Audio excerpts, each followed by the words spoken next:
Hello everyone, welcome back to our channel ఆస్ట్రేలియాలో అమ్మకుట్టి. మా పిల్లలకి ఆల్టర్నేటివ్ డే స్నానం ఉంటుంది అని ప్రీవియస్ వ్లాగ్స్లో షేర్ చేశాను కదా. సో స్నానం ఉన్న రోజు నా రొటీన్ ఎలా ఉంటుంది, మార్నింగ్ రొటీన్ అనేది ఈ వీడియోలో షేర్ చేస్తాను.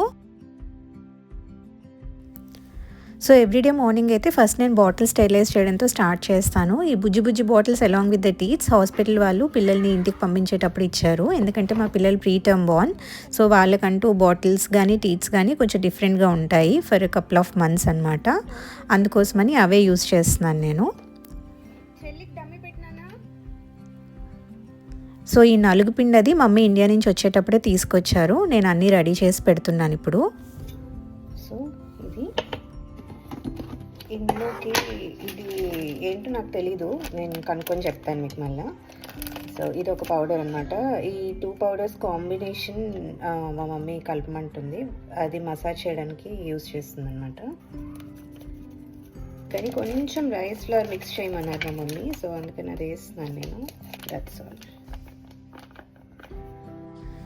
ఇక్కడ వింటర్స్ కదా, చాలా అంటే చాలా చల్లగా ఉంటుంది. సో ఎర్లీ మార్నింగ్ అయితే వీళ్ళకి స్నానం చేయించడం అవ్వదు. ఆఫ్టర్ 9 or 10 తర్వాత మాత్రమే స్నానం చేయిస్తాం మేము. సో మమ్మీ అరౌండ్ 9 or 8:30 ఆ టైంకి మసాజ్ నలుగు పెట్టడం అలా స్టార్ట్ చేస్తారు. కొంచెం వేసాను.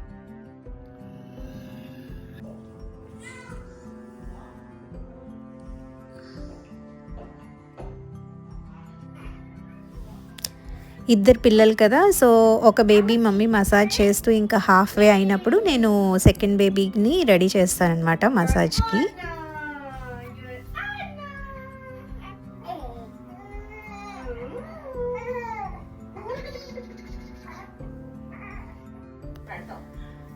సో ఇది వీకెండ్, మా పెద్ద పాపకి స్కూల్ ఉండదు కాబట్టి తను కూడా ఇంట్లోనే ఉంది. తను చాలా బాగా కేరింగ్గా చూసుకుంటుంది ట్విన్స్ ఇద్దరిని, అండ్ చాలా కేర్ఫుల్గా కూడా ఉంటుందన్నమాట. నాకు కొంచెం అదొక హెల్ప్. నేను ఏదైనా పనిలో ఉన్నా, మమ్మీ ఏదైనా పనిలో ఉన్నా పిల్లల్ని తను చాలా జాగ్రత్తగా చూసుకుంటూ ఉంటుంది.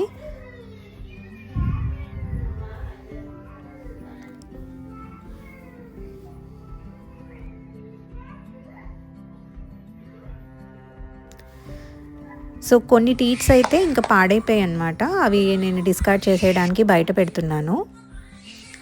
మమ్మీ మసాజ్ చేసేలోపు వీళ్ళకి కొన్ని సిరప్స్ ఉన్నాయి, like vitamin D and iron. నేను అవైతే రెడీ చేస్తున్నాను. కంటిన్యూషన్ నెక్స్ట్ వీడియోలో పెడతాను. వీడియో నచ్చినట్టయితే లైక్, షేర్ అండ్ సబ్స్క్రైబ్ చేయడం అసలు మర్చిపోవద్దు. బాయ్.